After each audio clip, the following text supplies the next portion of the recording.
All right, I sincerely apologize for the delay in this live session. Technical issues as usual. I have not really enjoyed the trading in recent times because of the many price hesitation, many channels formation, abnormal price behavior due to a fundamental or heavyweight news announcement. This week again, we should be facing the NFP on Friday, and it is just one news announcement that usually holds price, can crawl price for the entire week. Um, Again, we are back. Let's see what's going to happen for this week. But I think we are right on course. Okay, if we don't trade, that doesn't mean we are not busy in the chart. We're actually looking at the chart, but recently we have spent much time managing losses. I think that is just the only way to survive the forex market for now. Otherwise it is nearly impossible to survive the forex market at this time. Okay, all right, let's begin with this analysis. We are going to be brief, straight to the point. The euro against the American dollar, this is the daily time frame. As you can see, a price is still congesting. Okay, price is sideways, trying to find a particular directional bias. The trend itself in the daily time frame is to the downside. We are seeing that sideways behavior. Well, will it break to the downside, or we are going to have a reversal for price to break to the upside? Well, it will take a matter of some days. Maybe the NFP is going to decide that. But for now, still that triangle. Last week Friday, for some reason, maybe some fundamental event, we saw the euro against the American dollar crashing back down. Okay, crashing back. For me, I think everything is still in order. If we get price come back up, then hey, the direction for this pair has changed to the upside. Okay, if we get price come back up for just one more day, then we have had price change direction to the upside. Okay, all right, so as long as price remains within here, it will be extremely hard to trade this pair. We need price to move away from that area of the chart. If you look into the forward time frame, actually price is trading around the critical zone. I will not be surprised to see price moving to the upside from current level. Okay, let's just all right, in the forward time frame we got that trend line.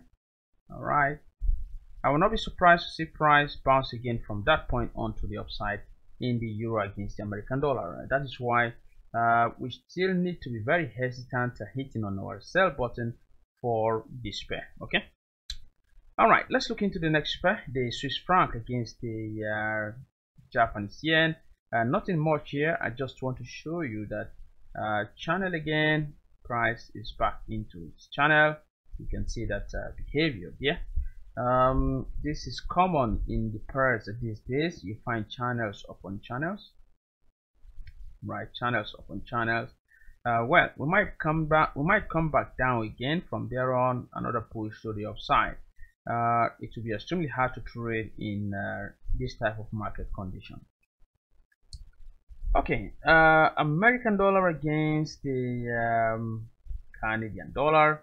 Well, price is facing heavy exhaustion around that zone. Okay, heavy exhaustion around that level of resistance.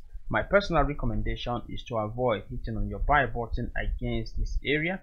This is a critical zone. It is an area of resistance, and with this type of tight sideways price behavior, a breakout to the downside is imminent. It can happen anytime, so be very hesitant going long against that area of resistance.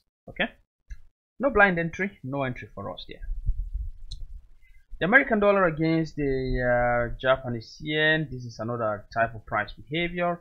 Well, last week we we took a trade which didn't play out well. All right, We took the trade somewhere in there. I had to share this chart just to let you know the price pattern that we are trading against. Price went back again to retest that level, which has been acting as resistance. Okay, and you can see the rejection there. Well, is it going to pull through, or will get price come back down? We need to wait for that. All right. The market volume there is too thin. Let's wait and see what's going to happen, maybe before the NFP on Friday. And finally, the euro against the American dollar, the euro against the New Zealand dollar. Last week we took a trade here, and price just turned swiftly against us. Like I said, as the euro crashed, probably because of some fundamental events, you can see how price just moved against our direction in this trade. Even though we're trading off an important level of support, that was the bounce here. Price came to retest. We got that railway track. Price came back down. Well, this is what is likely going to happen for those of you who might want to manage your loss. This is what is likely going to happen. We might be having a channel euro against the New Zealand dollar, the forward time frame. It's a channel. This stop loss here is likely going to be hit. All right, that stop loss is likely going to be hit. But if you are going to manage this loss, then you can place your stop loss maybe somewhere around in here. Chances are that price will make a push back up after hitting that stop loss. Okay, it is a common practice. It does happen. Price might hit the stop loss, then from there on back up. We are already within that channel. That is the pattern that we are seeing right now. Okay, right now the directional bias is about to change, and it is likely going to change to the upside. All right, thanks for being here. Again, not in the charts to trade. Things have not really improved for us in our favor, and so we need to be extremely patient with the market. If anything happens, we'll talk again hopefully before the London market opens. But if you have questions or contributions, feel free, send them across as usual, and we'll be happy to respond to them. Do have a lovely time. Bye bye.